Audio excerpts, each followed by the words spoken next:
Break के बाद स्वागत है आप सभी का काल चक्र में। चलिए बात करते हैं मकर राशि की। मई का महीना मकर राशि वालों के लिए इनकम के लिहाज से कैसा रहेगा? क्या इनको धन लाभ होगा या फिर इनको उठाना पड़ सकता है कोई भारी नुकसान? आइए जानते हैं। मकर राशि के जातकों को बताना चाहूंगा कि आपके लिए ये महीना आर्थिक दृष्टिकोण से अच्छा रहने वाला है, लेकिन सेविंग्स करने में, बचत करने में मुश्किल हो सकता है, क्योंकि आपके धन भाव का स्वामी शनि वो इस समय मीन राशि में अपने भाव से द्वितीय द्वादश का संबंध बना रहा है। और अगर इस हिसाब से देखा जाए तो मंगल की स्थिति, जैसे जैसे आमदनी बढ़ेगी खर्च भी बढ़ते चले जाएंगे। लाभ भाव के स्वामी मंगल 11 मई तक अच्छी स्थिति में रहेंगे और आमदनी बढ़ाने में मदद करेंगे। आत्मविश्वास बढ़ने से भी आर्थिक स्थिति में सुधार आएगा। 11 मई के बाद आर्थिक लाभ मिलने में देरी हो सकती है। राहु केतु अचानक खर्चे बढ़ा सकते हैं। बचत करना चुनौतीपूर्ण हो सकता है। शनि आपकी मदद तभी करेंगे जब आपकी अनुशासित होकर आप खर्च करेंगे।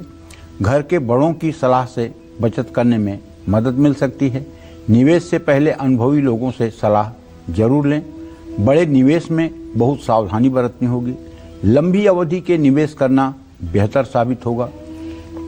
नौकरी पेशा और कारोबारियों को 14 मई से पहले बड़े आर्थिक फैसले लेने चाहिए। 14 मई के बाद आर्थिक मामलों में सतर्क रहना जरूरी होगा। जय मां विंध्यवासिनी। आर्थिक स्थिति संतोषजनक रहेगी। एक से ज्यादा स्रोतों से आपको आर्थिक लाभ मिलने की संभावना है। 11 मई तक आपके खर्च बढ़े रहेंगे। शनि और मंगल बचत करने में बाधा बनेंगे। इसके बाद स्थिति में सुधार होगा। फिजूल खर्ची रोकिए तो थोड़ी बचत हो सकती है। निवेश करने के लिए महीना शुभ है। सोच समझकर किया गया निवेश आपको लाभ पहुंचाएगा। कारोबारियों की आर्थिक स्थिति के लिए महीने का पहला भाग शुभ है। नौकरी पेशा के लिए पूरा महीना शुभ है। आवेश या किसी के बहकावे में आकर खर्च करने से बचना होगा। आपको चाहिए कि आप नित्य सुंदरकांड का पाठ करें और पीपल के पेड़ के नीचे सरसों के तेल का दिया जलाएं। पीपल की 7 परिक्रमा करें। हनुमान जी की उपासना करें। इससे आपका कल्याण होगा। जय मां विंध्यवासिनी। तो आज की हमारी लकी मेल कुंडली विजेता कौन है ये जानेंगे इस वक्त, लेकिन कालचक्र के एक दर्शक हमारे साथ जुड़ गई हैं। सहारनपुर से सुधा जी हमारे साथ जुड़ गई हैं। सुधा जी, बहुत स्वागत है आपका कालचक्र में। पंडित जी से अपना प्रश्न कीजिए। हेलो। हाँ बोलिए। पंडित जी प्रणाम। सदा सुखी रहिए। पंडित जी मेरा नाम सुधा है, मैं सहारनपुर से बोल रही हूँ जी। मेरे पति का नाम रविंदर है जी। जी मुझे उनके बारे में पता करना जी, अपने रिश्ते के बारे में जी। वो कितने साल के हैं? वो 38 साल के हैं जी। देखिए हमारा रिश्ता सही नहीं चल रहा जी। वे मुझे छोड़ना चाहते हैं जी, एक गलती की वजह से जी। शनि सूर्य की स्थिति द्वितीय द्वादश की बनी हुई है। बड़ा बीच में मतभेद की स्थिति है और काफी मतलब कि दोनों लोगों के तनावपूर्ण संबंध चल रहे हैं और भगवान करे कि आपका ये रिश्ता बच जाए। और आपको चाहिए कि आप 7 सरसों के तेल का दिया पीपल के पेड़ के नीचे जला करके और पीपल की 7 परिक्रमा करिए और पीपल के पेड़ से गले लग करके और अपने गलती के लिए क्षमा मांगिए कि हे वासुदेव, हे भगवान विष्णु, आप मेरे गलतियों के लिए मुझे क्षमा करें और इन्हें सद्बुद्धि दें। ऐसा अगर आप 7 शनिवार उपाय कर लें तो आपका रिश्ता बच भी सकता है। जय मां विंध्यवासिनी। तो चलिए अब बात करते हैं आज के लकी ईमेल कुंडली विजेता की। आज की हमारी लकी ईमेल कुंडली विजेता हैं अहमदाबाद की रहने वाली रश्मि जखमोला। इन्होंने अपने भविष्य और अपनी सेहत के बारे में हमसे सवाल पूछे हैं। पंडित जी को हमने तमाम डिटेल्स दे दी हैं। पंडित जी, रश्मि जानना चाहती हैं कि कुछ समय से चूंकि उनका लाइफस्टाइल और डाइट बहुत अच्छी है, उसके बावजूद सेहत खराब है, लो बीपी की शिकायत है, बैक पेन की शिकायत है, लोन घर पे चल रहा है, वो कब तक पूरा हो जाएगा? देखो, सही बात यह है कि इनका जन्म 25 जुलाई 1985 को 11:35 में दिल्ली में हुआ। इनका जन्म कन्या लग्न में हुआ है और इनकी जो जन्म राशि है बेटा वो मेष राशि है। इनकी कुंडली बहुत खराब है। इनकी कुंडली में एक तो मंगल नीच राशि का है, दूसरे बृहस्पति नीच राशि का है, तीसरे शुक्र है तो स्वगृही भाग्य भाव में लेकिन नीच के नवांशक में है। और इस समय इनके कुंडली में शनि में राहु का अंतर चल रहा है। ये मई 2025 से चल रहा है जो अक्टूबर 2028 तक चलेगा।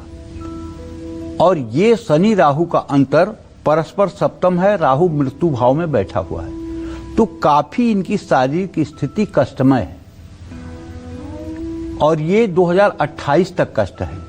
इस स्थिति से बचने के लिए आदमी को 10 माला रोज महामृत्युंजय का जप करना ही चाहिए।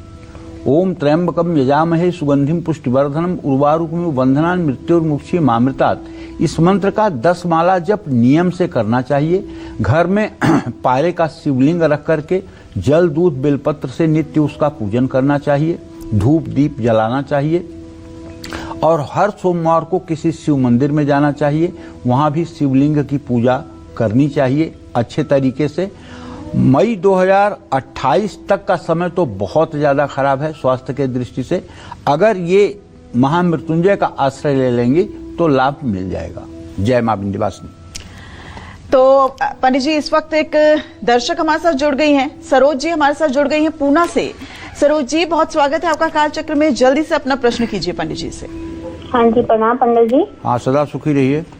हाँ जी पंडित जी, मेरे सवाल है, मेरा एक बेटा है, उसकी डेट ऑफ बर्थ है 18 जून 2006 सुबह के 7:30 बजे जी। हाँ जी सर, उसके भविष्य के बारे में जानना चाहती हूँ। और मेरी बेटी है, उसका जन्म है 1 सितंबर 2008 है सुबह के 4 बजे।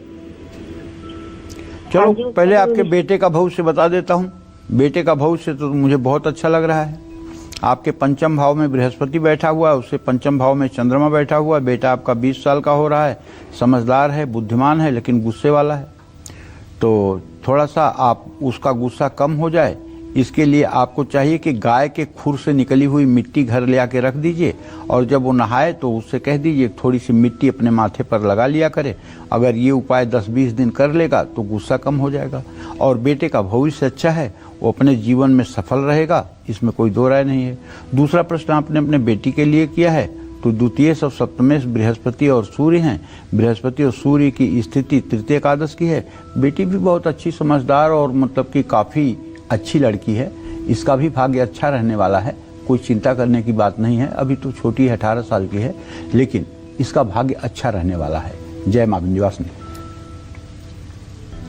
तो हम उम्मीद करते हैं कि आपका जीवन मंगलकारी होगा और ये तमाम उपाय कीजिए और अपने जीवन की बाधाओं को, कष्टों को दूर करिए। मई में मीन राशि वालों की बढ़ेगी इनकम या होगी धनहानि? मई में मीन राशि वालों की कैसी रहेगी आमदनी, ये जानेंगे पंडित जी से, लेकिन एक छोटी सी ब्रेक के बाद आप बने रहिएगा हमारे साथ और देखते रहिए कालचक्र।